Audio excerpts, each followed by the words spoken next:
ये बला टल जाएगी मुकेश, ये बला जल्दी टल जाएगी। कितनी जल्दी रामनाथ जी?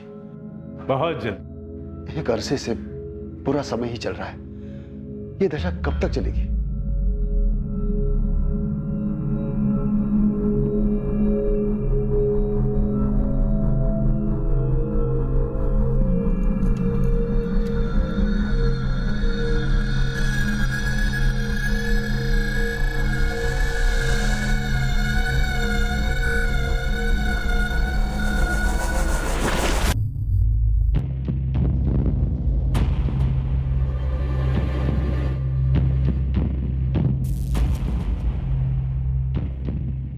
तीन हफ्ते मुकेश,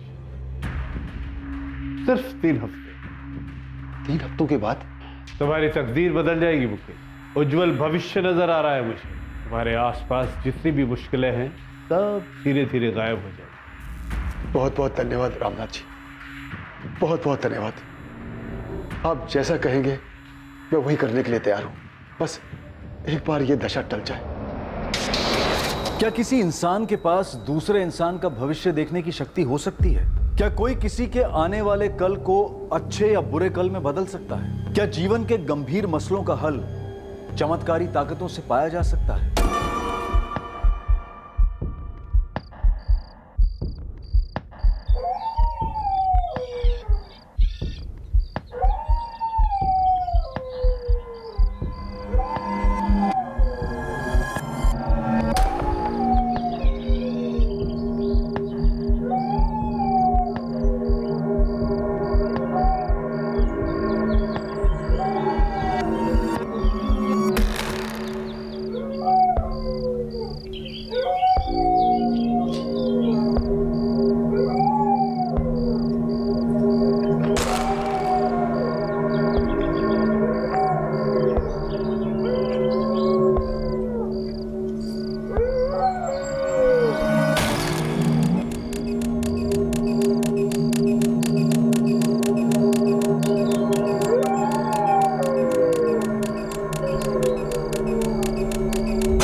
फोन भी नहीं उठा रहे रामनाथ जी।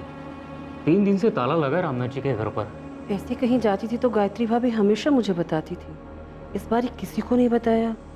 दूध वाला भी पूछ रहा था कब आ रहे हैं ये लोग। वो रामनाथ जी के चेले, वो लक्ष्मण और धीरज, वो भी आकर लौट गए। सरला, 2-3 दिन पहले रात को जो हो रहा था वो अजीब था। क्या हो रहा था? वो गली में कुत्ता कितने अजीब तरह से रो रहा था,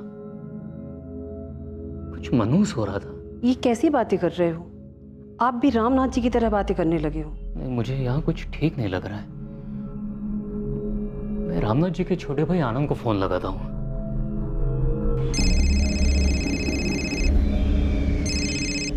नहीं रोहित, रामनाथ भैया ने मुझे कुछ नहीं बताया। हुआ क्या? नहीं, बस वो फोन नहीं उठा रहे हैं और 3 दिन से घर पर ताला है। 3 दिन से ताला लगा हुआ घर पे? हाँ आनंद, मैंने आखिरी बार उन्हें 16 जुलाई को देखा था, उसके बाद कोई भी नहीं दिखा। The number you have called is currently switched off. पापा, किशोर भैया और नेहा दीदी का भी फोन बंद आ रहा है। हाँ विशाल, ये गायत्री भाभी का फोन भी बंद आ रहा है। सब लोग गए कहाँ होंगे? ऐसे सभी लोग फोन बंद करके कहीं जाएंगे क्या? कुछ तो गड़बड़ है। आप तुरंत माजोली के लिए निकल जाइए। देख कर आइए ना कि माजरा क्या है।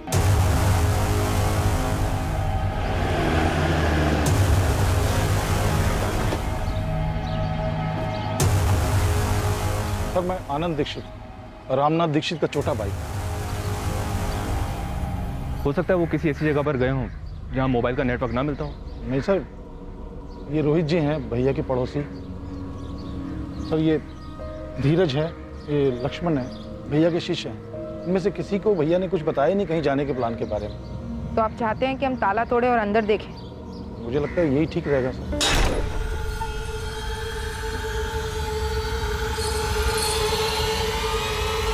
सर रुकिए, खून।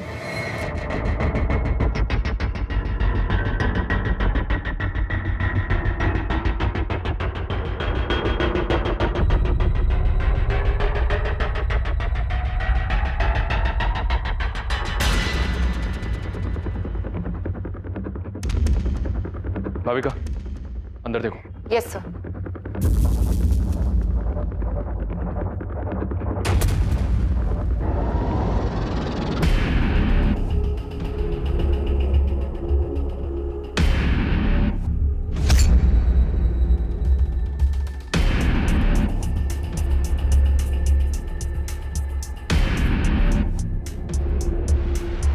यहाँ कुछ हुआ है सर? कोई है अंदर क्या? नहीं आना, अंदर कोई नहीं है।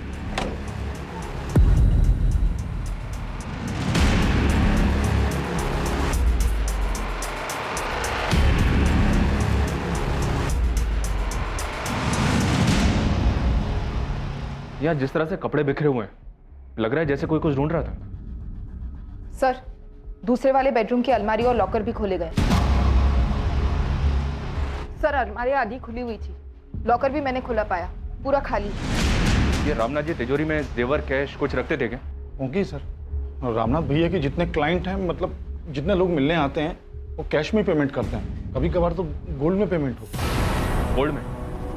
जी सर, लेकिन हुआ क्या है यहाँ? मेरे भैया भाभी और उनके बच्चे कहाँ हैं?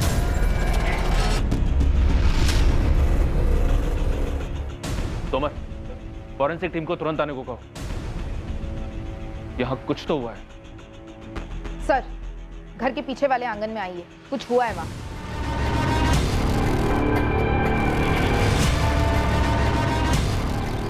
सर, यहाँ खुदाई हुई है, फिर ढका गया है, फ्रेश लगता है।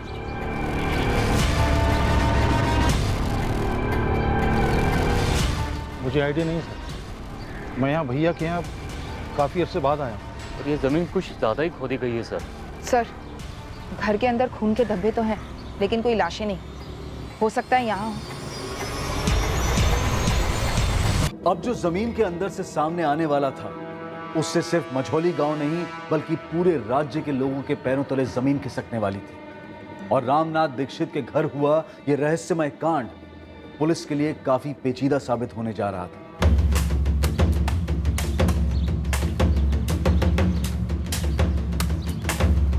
आराम से खोदो, आराम से।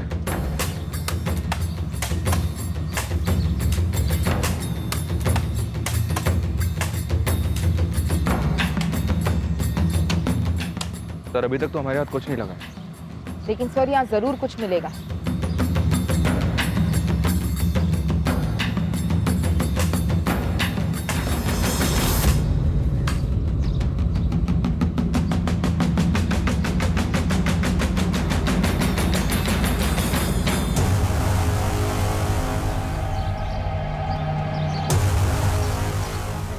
ये तो रामनाथ भैया है।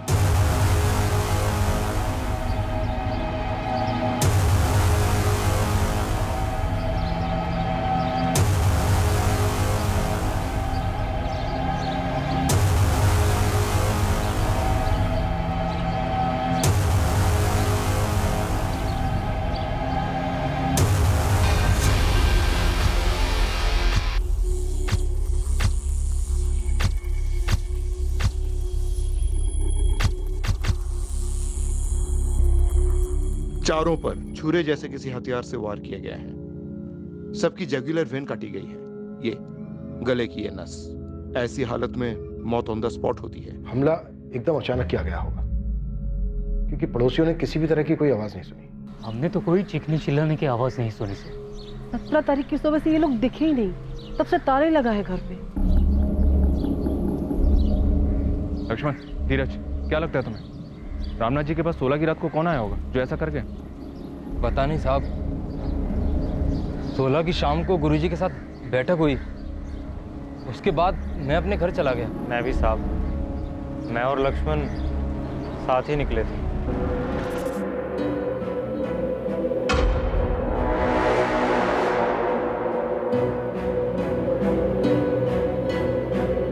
लक्ष्मण, उस रात कोई आने वाला था क्या रामनाथ जी से मिलने? गुरुजी ने तो ऐसा कुछ बताया नहीं।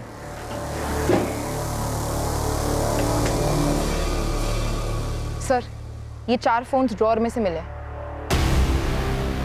इन्हीं चारों के होंगे, रामनाथ जी, उनकी वाइफ गायत्री और बच्चे नेहा और किशोर।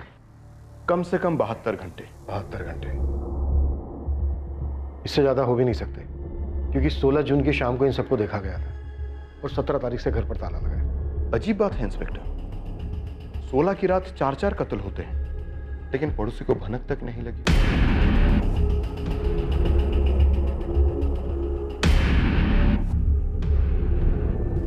उस रात को कोई कुत्ता बड़ी डरावनी तरीके से रो रहा था, बस मुझे इतना ही याद है सर। कुत्ता रो रहा था? हाँ, मैं उठ गया था, बहुत ही मनोज सा लग रहा था, घबराहट से होने लगी थी सर। फिर मैं थोड़ी देर में फिर से सो गया था। आनंद जी, आपके भाई काला जादू वगैरह करते थे? नहीं, भविष्यवाणी करते थे, लोगों की मुश्किलें हल करते थे।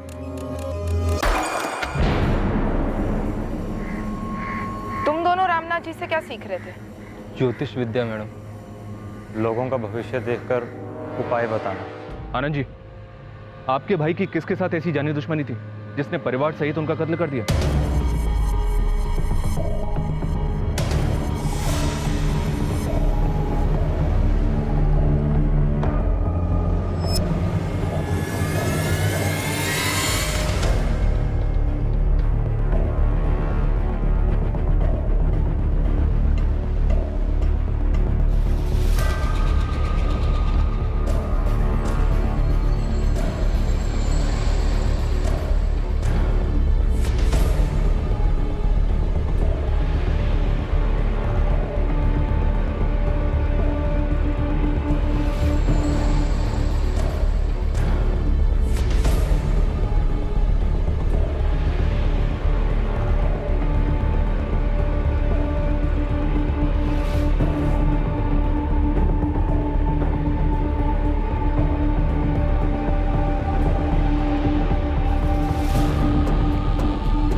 चारों फोन्स पासवर्ड प्रोटेक्टेड है।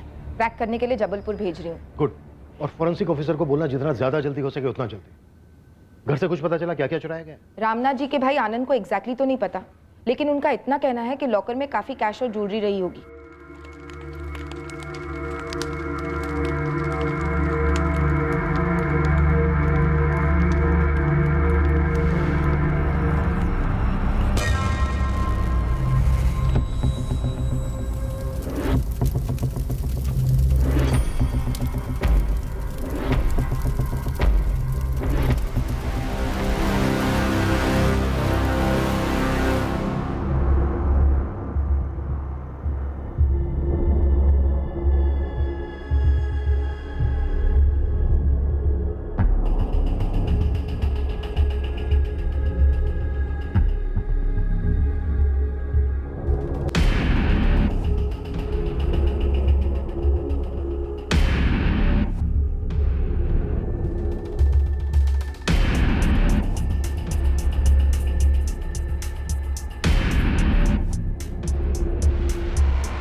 रामनाथ जी संदूक की चाबी अपनी कमर से बांध कर रखते थे, क्यों?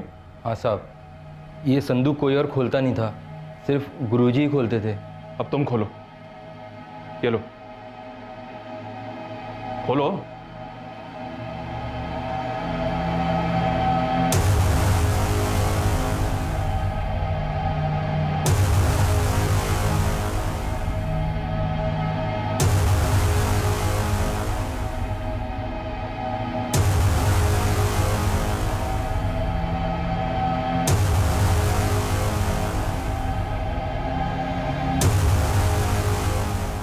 जिसने भी ये मर्डर किए वो अलमारी से शायद कैश और ज्वेलरी दोनों ले गया।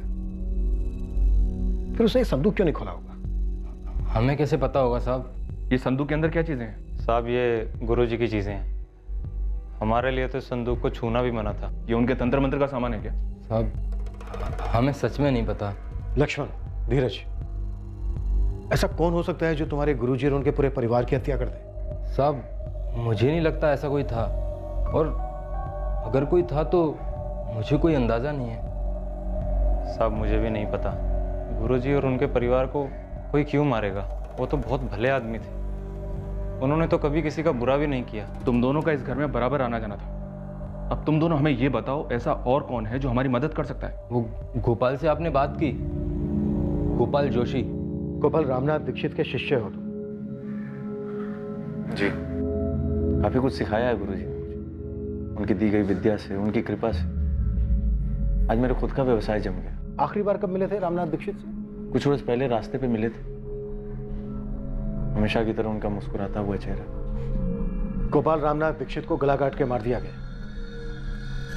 पूरे परिवार की हत्या कर दी गई है।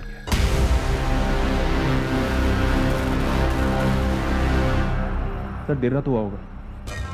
वो पड़ोसी रोहित कह रहा था कि उस रात को एक कुत्ता बहुत अजीब तरह से रो रहा था और काफी देर तक रो रहा था। इस तरह कुत्ते के रोने को अपशगुन माना जाता है, और रामनाथ तांत्रिक विद्याएं करता था। मनचंदा, ये खून के धब्बों के बीच की जो दूरी है ना, इन मर्डर्स की कहानी बयां कर रही है। कत्ल एक के बाद एक हुए।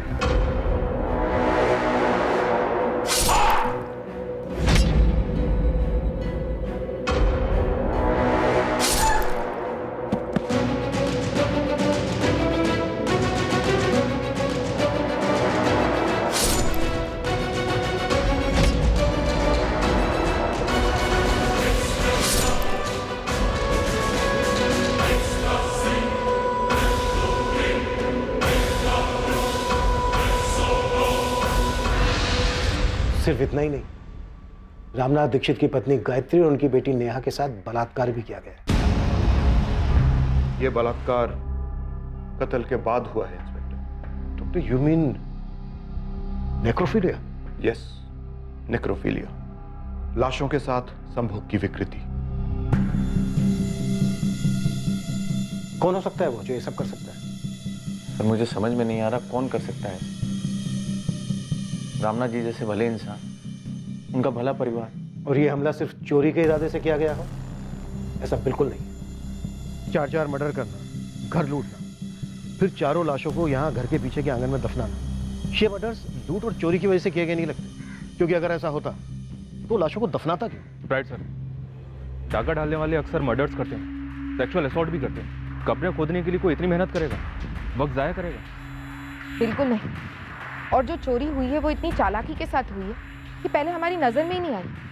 और वो बाहर दरवाजे के ताला लगाना, कौन सा चोर ऐसा करता है?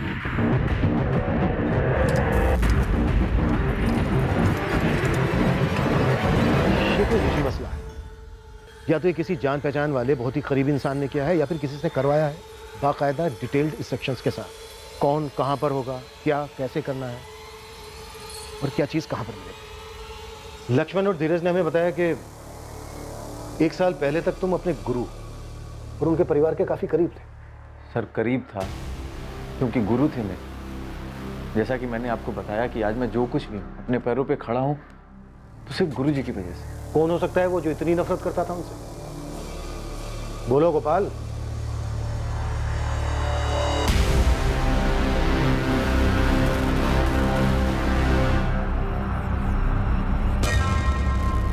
दावे के साथ तो नहीं कह सकता, लेकिन उनके छोटे भाई आनंद। क्या आनंद दीक्षित? बोलो। गुरुजी और उनके छोटे भाई आनंद के बीच में प्रॉपर्टी को लेकर कुछ विवाद चल रहा था। दामोह में उनका पुश्तैनी घर है। पापा, बहुत टेंशन में लग रहे हैं आप। एक बात खाई जा रही है बेटा, गायत्री भाभी और यहाँ के साथ जो किया बहुत घिनौनी हरकत है। ऐसा कैसे कर सकते हैं?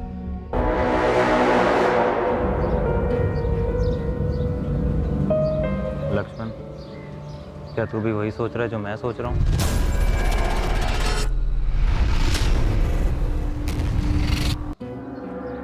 जो भी मत करना धीरज, चुपचाप बैठे रहो। क्यों? तुझे नहीं लगता हमें सब कुछ सच सच बता देना चाहिए? सच बताने जाएंगे तो हमारी जान पर आएगी। तुझे इतना तो समझ आ रहा है ना कि पुलिस को हम पे शक है। बिल्कुल समझ रहा हूँ मेरे भाई, इसीलिए बोल रहा हूँ, मुंह बंद रखना है हमें, एकदम बंद। इन 4 भयंकर हत्याओं के रहस्य की एक चाबी थी। ये चाबी वो एक बात थी जिसके बारे में रामनाथ दीक्षित के शिष्यों लक्ष्मण और धीरज ने चुप्पी साधने का फैसला कर लिया था। ये कोई साधारण चोरी के दौरान हुआ हत्या का मामला तो बिल्कुल ही नहीं था। अब सवाल यह था कि नौजवान कब तक खामोश रह पाते और इस केस का सच कब तक छुपा रहता।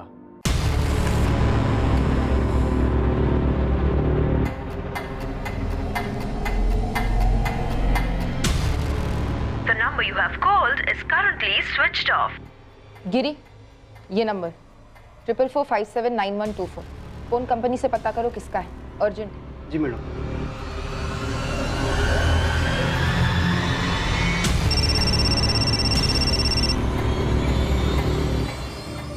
हेलो, कस्तूरी नगर पुलिस स्टेशन से एएसआई भाविका शर्मा बोल रही हूँ। आप कौन हैं?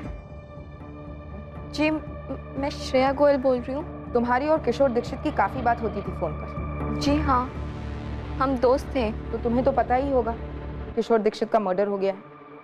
जी हाँ, जानती हूँ।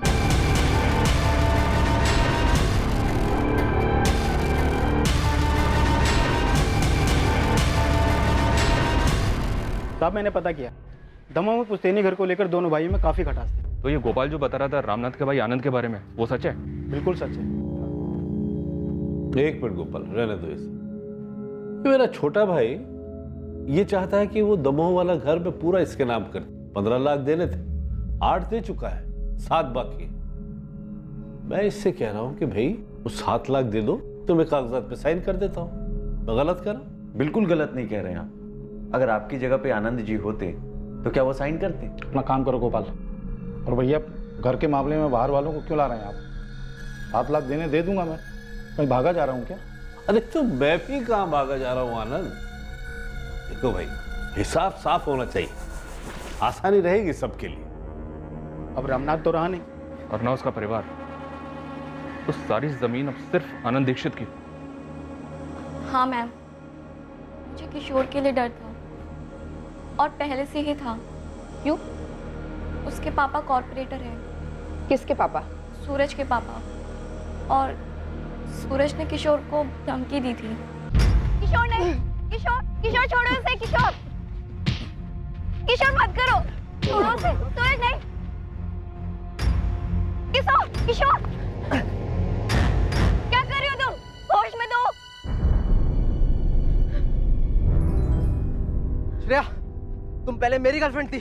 सिर्फ दोस्त थे सूरज, पर मैं किशोर को लाइक करती हूँ और वो मुझे।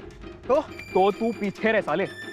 और तू जो भी है, ये दुनिया ना तेरे बाप की जागीर नहीं है। है साले है, दुनिया मेरे बाप की ही जागीर है। अबे कॉर्पोरेटर है तो क्या हुआ बे? भगवान तो नहीं है? अबे तू देखेगा क्या ताकत है मेरे बाप की। तेरी तो पूरी फैमिली देखेगी। अबे मझौलिया कभी, और वहां आके ना पूछ कि रामनाथ दीक्षित की क्या ताकत है। एक मंत्र पढ़ेगे ना, तुम सबकी बैंड बज जाएगी। चल फिर देखते हैं ना, मंत्री की पावर जीतती है या फिर मंत्री की पावर।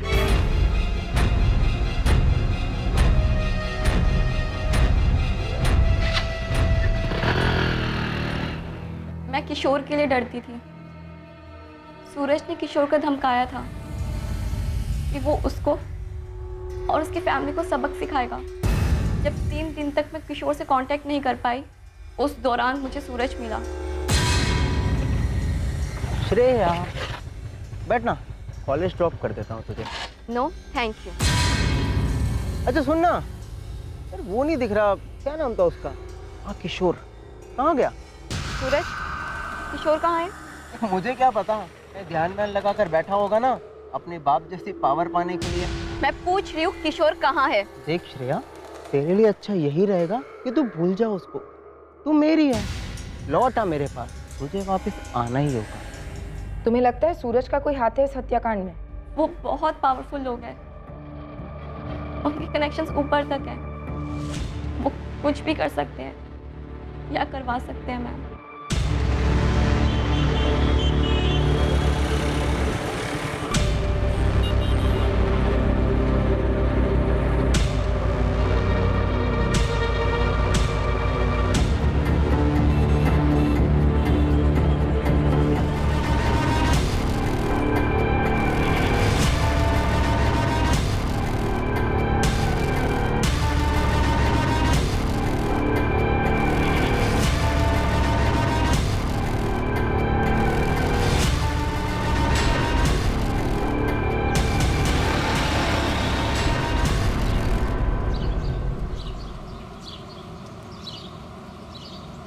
गोपाल भाई, गोपाल भाई।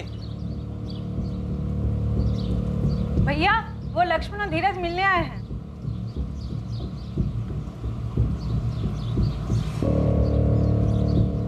गोपाल भाई, एक बात थी जो हमने आपको नहीं बताई।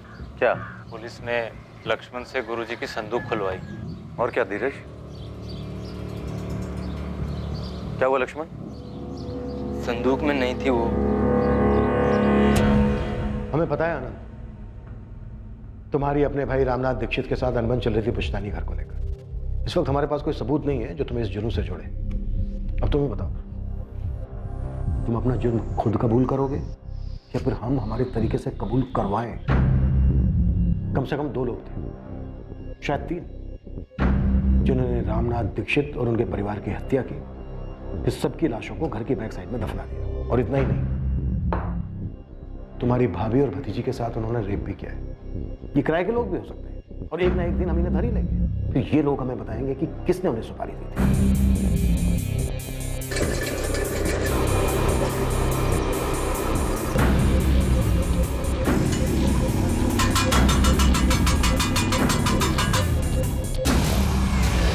उस गोपाल ने चुगली की। हम तुम तक पहुंच गए आनंद। अब ये मैटर नहीं करता है कि रास्ता हमें किसने दिखाया। मुझ तक तो पहुंचना ही था सर।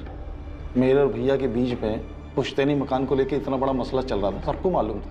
तुम्हारी दुश्मनी जाहिर थी, इसका मतलब ये नहीं है कि तुम शक के दायरे के बाहर। दुश्मनी नहीं थी सर, वो सिर्फ एक मकान का मसला था। और उस मसले के लिए इतना भयंकर कांड करवाऊंगा मैं? अपने भाई की हत्या करवाऊंगा? अपनी भाभी और भतीजी के साथ इतनी? सर मैं मानता हूं कि मुझे वो मकान चाहिए था, लेकिन ऐसे बिल्कुल नहीं, बिल्कुल भी नहीं। सर मैं साधारण सा व्यापारी हूं, इतना गंदा नहीं सोच सकता।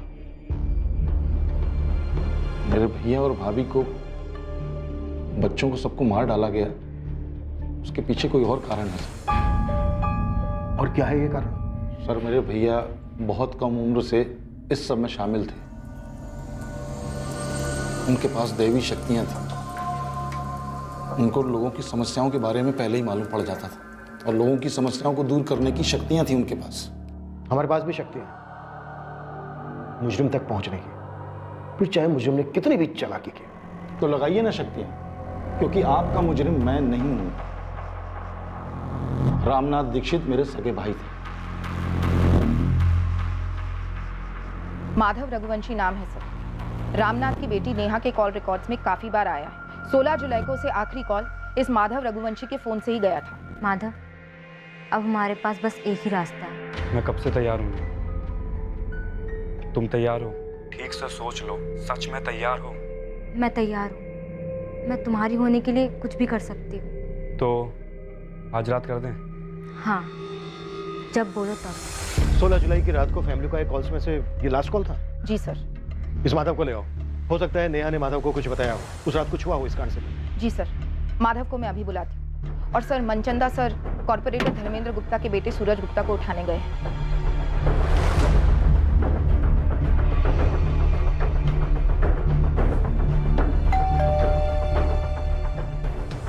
इंस्पेक्टर, तुम मेरे ही घर में घुसकर मुझसे ये पूछ रहे हो कि मेरे बेटे ने यह कांड किया है और इस कांड को अंजाम तक पहुंचाने में मैंने इसकी मदद की है, वो भी उस किशोर के साथ हुए पिद्दू से झगड़े के लिए। मैं एग्जैक्टली यही पूछ रहा हूँ।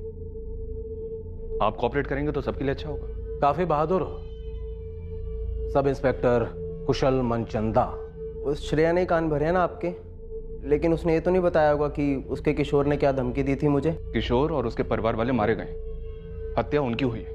वो आप लोग निकलवाते हैं ना फोन रिकॉर्ड वगैरह, पहले वो निकलवाइए। जब हमारे खिलाफ सबूत इकट्ठा हो जाए तब आप यहाँ पे रहिए। और हाँ, ये बेवकूफ़ी को ना बहादुरी ना समझिए, महंगी पड़ेगी।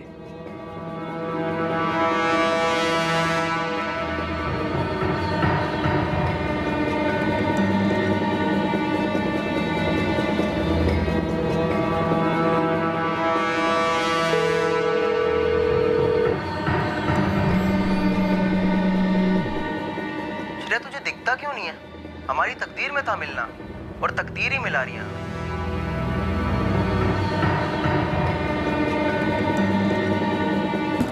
माधव, माधव, दरवाजा खोलो बेटा। ऐसा नहीं करते बेटा, दरवाजा तो खोलो। पिछले कुछ दिनों से ऐसे ही कर रहा है वो। 17 जुलाई से? हाँ, ऐसे ही कुछ। माधव, पुलिस, दरवाजा नहीं खोलोगे तो हम तोड़कर अंदर आएंगे। जरूरी बात करनी है तुमसे। मैंने कुछ नहीं किया, मुझसे क्या बात करनी है? कुछ नहीं किया तो सामने क्यों नहीं आ रहे हो?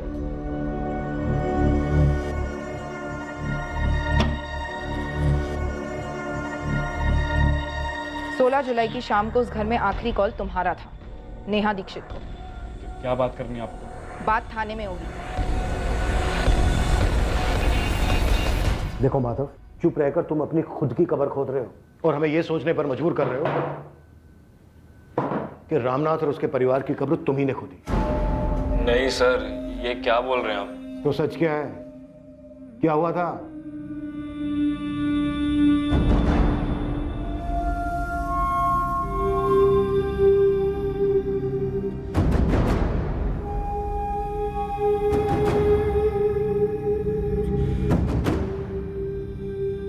सर, नेहा और मैंने उस साथ भागने का प्लान बनाया था। तुम दोनों भागने वाले थे, ये बात हुई थी फोन पर? जी सर, सीरियसली बोल रहा हूँ नेहा, आज रात। मैं भी कम सीरियस नहीं हूँ माधव। आज रात तो आज रात। रात को 2:30 बजे घर से निकलकर बाहर आ जाना, मैं इंतजार करूँगा। रामनाथ जी, वो हमारे रिश्ते के बारे में जानते थे, सख्त खिलाफ थे वो। सारी दुनिया का भविष्य देखता हूँ, तो क्या खुद की बेटी का भविष्य नहीं देखूंगा? इस माधव के साथ तुम्हारा आगे कुछ भी नहीं है बेटा। लेकिन बाबा, हम 11वीं क्लास से एक साथ। अब आगे नहीं होगा बेटा। तुम आज ही माधव के साथ सारे रिश्ते तोड़ दो। शुरू में कठिनाई होगी, पर बाद में सब ठीक हो जाएगा। और मेरा विश्वास करो बेटा, अच्छा समय आएगा, बहुत अच्छा समय आएगा। हम दोनों कॉलेज टाइम से भागने का प्लान बना रहे थे। उस रात हम दोनों ही जोश में थे। मैं थोड़ी देर पहले उसके घर के बाहर इंतजार कर रहा था, लेकिन सर वो आई ही नहीं। फिर मैंने सोचा कि घर के अंदर जाऊं। घर पे ताला देखकर मैं शॉक रह गया। एक अजीब सा डर भी लग रहा था कि शायद उन्होंने बाहर आते हुए उसे पकड़ लिया और कहीं ले गए, उसे छुपा दिया है सर। नेहा का फोन ऑफ जा रहा था सर, और डर के मारे मेरी जान भी जा रही थी। और फिर मैंने सुना कि क्या हुआ था वहां। मैंने नेहा को खो दिया सर। मैं प्यार करता था उससे, शादी करने वाले थे हम।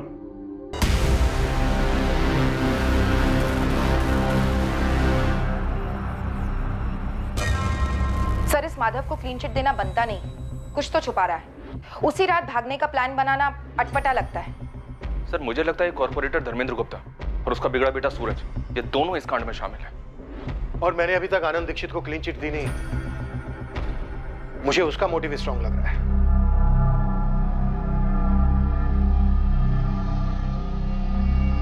पूछना तो नहीं चाहिए, फिर भी पूछ रही हूँ। क्या यह घर अब पूरा आपके नाम पे हो जाएगा ना? पूछना नहीं चाहिए था परवीन, और सोचना भी नहीं चाहिए था।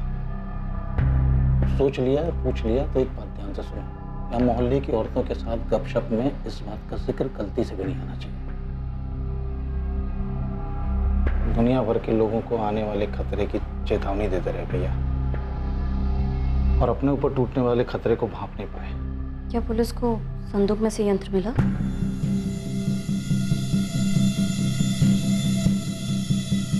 तुझे किसी भी बात की चिंता करने की जरूरत नहीं है। अरे पुलिस अपना काम करेगी, उसे करने दे। तुझे मैं कुछ नहीं होने दूंगा। मुझे रत्ती भर का डर नहीं है पापा। जो होना था वो होना ही था, तो हो गया। जो होना था वो होना ही था, सो हो गया। क्या बात है? माधव, तू मुझे छोड़ के भाग जाने वाला था, अरे नहीं माँ। लेकिन तू तो कह रहा था कि उस रात तू नेहा के साथ भागने वाला था। क्या बात है बेटा? तू कुछ छुपा रहा है मुझसे? बताओ ना मुझे। माँ हूं मैं तेरी, सच बता। तू जो कह रहा था वो सच नहीं है ना? माधव के अनुसार उसने और नेहा ने भागने का प्लान बनाया था। किशोर की सूरज गुप्ता से दुश्मनी थी उसकी गर्लफ्रेंड श्रेया को लेकर, और आनंद को पूरा पुश्तैनी घर चाहिए था। पर क्या ये तीनों एंगल्स उस घर में हुए भयंकर मल्टीपल मर्डर, रेप और लूट के केस के कारण? फिर एक चौथा एंगल सामने आया, या कहा जाए कि चौथा एंगल सामने लाया गया। क्या गायब था संदूक से? गुरुजी की पोटली साहब, जिसमें गुरुजी का यंत्र होता था। कैसा यंत्र? क्या खास था उस यंत्र में? उस यंत्र में दैवी शक्तियां थी, इसीलिए उसे लाल पोटली में बंद रखा जाता था। कैसी शक्तियां थी उस यंत्र में? गुरुजी ने कभी डिटेल में तो नहीं बताया। इतना बताया था गुरुजी ने कि बहुत शक्ति है उस यंत्र में, इसलिए हमेशा ताला बंद रहता था संदूक का। लाल पोटली? गुरुजी, क्या है उसके अंदर? उस पोटली में शक्ति है, भविष्य देखने की, अतीत जानने की। गुरुजी, क्या हम भी उसे देख सकते हैं? नहीं, मेरे अलावा कोई नहीं। तुम दोनों से पहले भी कई लोगों ने उसके बारे में मुझसे पूछा, उसे छूने के लिए, उसे देखने के लिए, लेकिन कोई फायदा नहीं। वो सिर्फ मेरे लिए बनी। दूसरों की जिंदगियों का भूत, वर्तमान, भविष्य जानना इस विद्या का सबसे कठिन लक्ष्य। विचलित मन इस विद्या का दुश्मन है। तुम दोनों का मन भी आज विचलित है, ये जानने के लिए कि इस पोटली में क्या है। जब आपने संदूक खुलवाई तो उसके अंदर वो लाल पोटली नहीं थी साहब।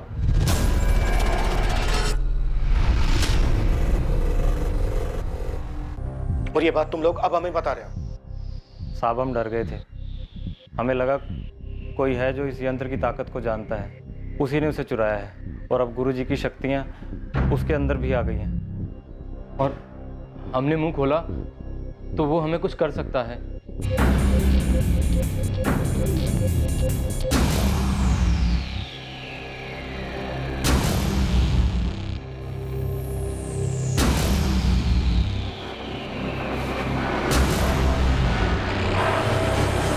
और अब ये सब हमें बताने की हिम्मत कहां से आ गई तुमने? हाँ? तुम दोनों ये खुद बताने आए हो या किसी ने भेजा तुम्हें? हमें किसी ने नहीं भेजा, हम खुद ही आए हैं। काफ़ी डरे हुए थे, फिर सोचा नहीं, हमारे गुरुजी की आत्मा हमारी रक्षा करेगी, पुलिस को सच बताना ज़रूरी है, इसलिए आ गए।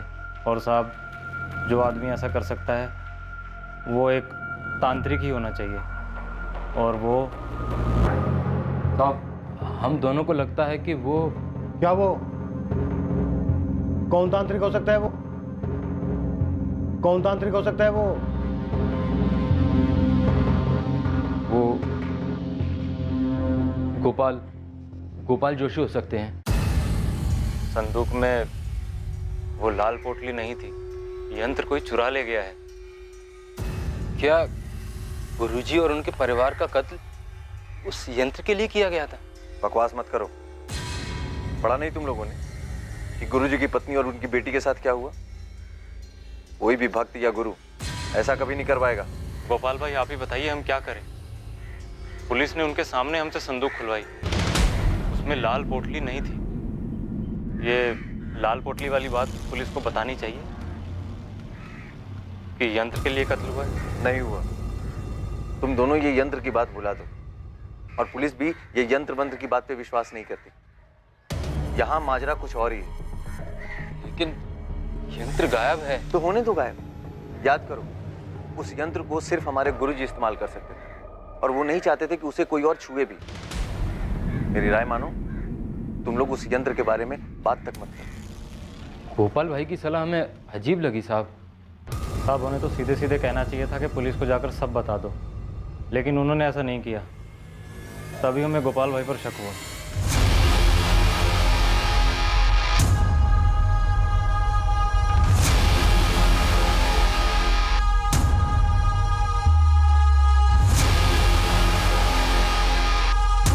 यंत्र? क्या बकवास है सर? सर आस्था है लोगों की। जो ये रामनाथ करता था वैसे तो बहुत सारे तांत्रिक करते हैं, लेकिन सर इस रामनाथ के पास काफी लोग आते थे इस यंत्र के जरिए अपनी भविष्यवाणी को सुनने के लिए, अपने बुरे वक्त को टालने के उपायों को जानने के लिए। लेकिन ये यंत्र दिखता कैसा है और किस चीज का बना है? ये धीरज और लक्ष्मण का अचानक हमारे पास आकर इस यंत्र के बारे में बताना, अगर ये जेन्युइन टिप नहीं है तो फिर ये क्या है और क्यों है? संदिग्धों की सूची में अब एक नया नाम जुड़ा। क्या इस नए संदिग्ध गोपाल का सामने आना दरअसल पुलिस को गुमराह करने की एक चाल थी, ताकि वो लोग जो पहले से पुलिस के रडार में हैं वो बच निकले? क्या किसी इंसान के पास ऐसी चमत्कारी शक्तियां हो सकती हैं जिससे वो किसी दूसरे इंसान के अतीत को पढ़ सकता है और उसके भविष्य को देख सकता है? रामनाथ दीक्षित के संदूक से एक रहस्यमयी लाल पोटली भी चोरी हुई थी, जिसमें ये तथाकथित जादुई यंत्र था जिसे रामनाथ हमेशा सबसे छुपाए रखते थे। इस मल्टीपल मर्डर और रेप केस के पीछे असली कारण क्या था? पुलिस के लिए इस केस के सारे एंगल्स को छांटकर जुर्म की कहानी और मुजरिम की शक्ल दोनों को सामने लाना काफी मुश्किल साबित होने वाला था। लेकिन पुलिस असली गुनहगार तक पहुंची और जब इस गुनाह का असली मकसद सामने आया तो सब के सब बुरी तरह से हिल गए। हम इस केस को अंजाम देंगे कल रात इसके दूसरे और आखिरी भाग में। अब मैं अनूप सोनी आपसे विदा लेता हूं, फिर मुलाकात होगी। याद रखें, आपके और क्राइम के बीच में सिर्फ इतना फर्क है कि आप कितने सतर्क हैं। सतर्क रहें, सुरक्षित रहें।